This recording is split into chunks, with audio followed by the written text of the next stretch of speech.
With Bluetooth streaming audio, you can access and play audio files from your compatible Bluetooth device through the vehicle's audio system.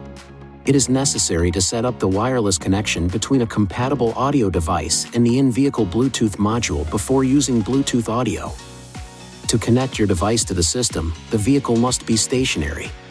Touch this icon, Connections. Then from the device menu, touch Add Device.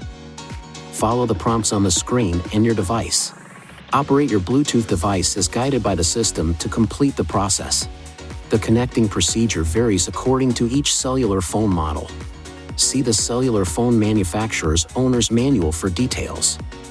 Touch this icon, and then touch Source to select the Bluetooth audio mode and use the on-screen keys or these controls to make selections.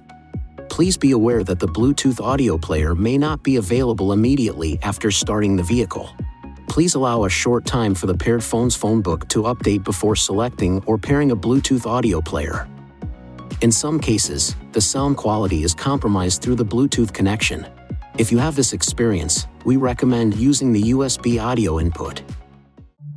Please see your INFINITI InTouch owner's manual for important safety information, system limitations, and additional operating and feature information.